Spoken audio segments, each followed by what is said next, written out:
जय गजानन, जय श्री मन्नारायण, जय आदिशक्ति माता। ओम नमः शिवाय। सनातन धर्म प्रेमियों, आप सभी का पुनः स्वागत है इस दिव्य कथा श्रृंखला में। आषाढ़ मास महात्म्य की पावन श्रृंखला में आज हम पहुंच चुके हैं अध्याय 13 पर। इस अध्याय में हम जानेंगे एक अद्भुत पुण्य की कथा, पितृ ऋण मुक्ति का रहस्य और भगवान श्री के अद्भुत उपदेश। बहुत प्राचीन समय की बात है। इक्ष्वाकु वंश में महाराज प्रियव्रत नामक एक धर्मनिष्ठ, प्रजावत्सल और तपस्वी राजा राज्य करते थे। उन्होंने जीवन भर यज्ञ, दान, तपस्या, तीर्थाटन और ब्रह्मचर्य का पालन किया, किंतु पितरों के ऋण से अनभिज्ञ थे। उनकी प्रजा सुखी थी, किंतु एक दुख ने उनको घेर रखा था। राजा को संतान नहीं थी। उन्हें संदेह था कि कहीं पूर्वजों का कोई दोष तो नहीं है। एक आषाढ़ मास की अमावस्या के पूर्व रात्रि में प्रियव्रत को एक दिव्य स्वप्न आया।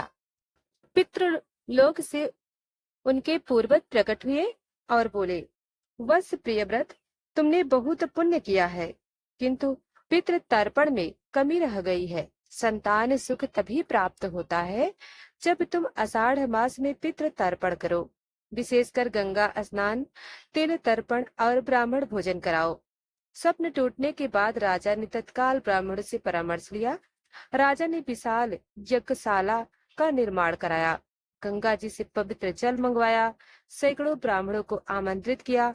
पितरों के नाम पर तिल, जौ, वस्त्र, चंदन, धूप, दीप, अन्न और स्वर्ण का दान किया। तर्पण के समय राजा ने यह मंत्र उच्चारित किया, ओम सर्व पितृभ्यः स्वधा नमः।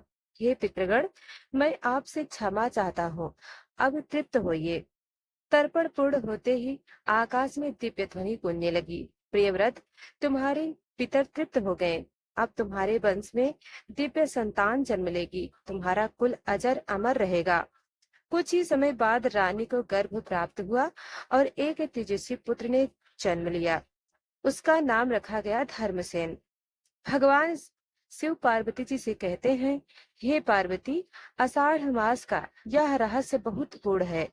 जो लोग इस मास में विशेष रूप से अमावस्या पर पितृ तर्पण करते हैं, उनके कुल में संतति की वृद्धि होती है, पितृदोष समाप्त होता है, वंश में कभी दरिद्रता नहीं आती, अकाल मृत्यु दूर होती है, ग्रह दोष शांत होते हैं, पूर्व जन्मों के पाप करते हैं और अंततः मोक्ष की प्राप्ति होती है। भगवान शिव बताते हैं कि पितृ तर्पण करते समय विशेष ध्यान रखें। शुद्धता, तन, मन और वस्त्रों की। मन में कोई द्वेष या अशुद्ध भावना न हो।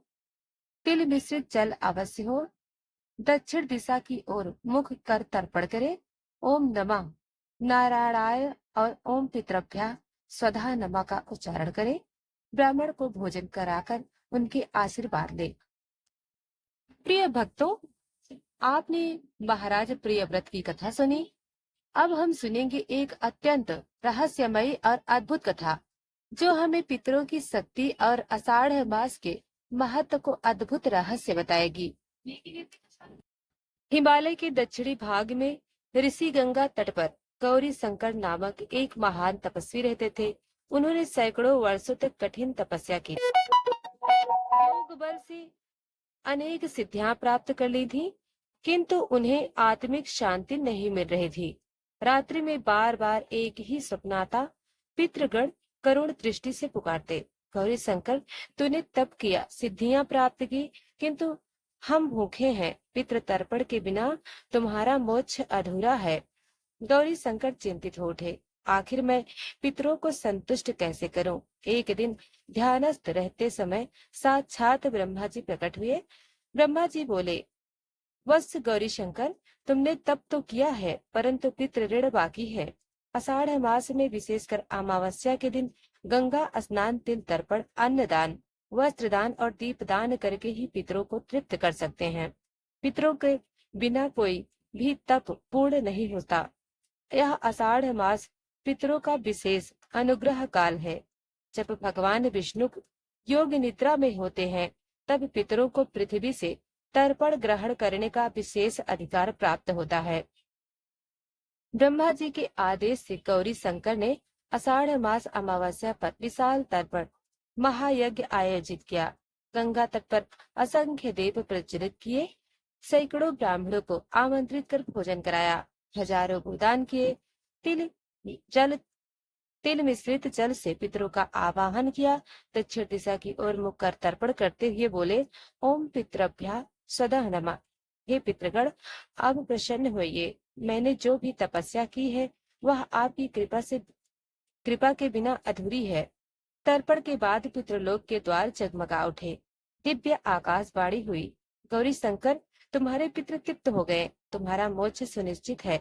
अब तुम्हारा तप भी पूर्ण हुआ, तुम्हारे वंशज भी इस पुण्य से चिरंजीवी रहेंगे।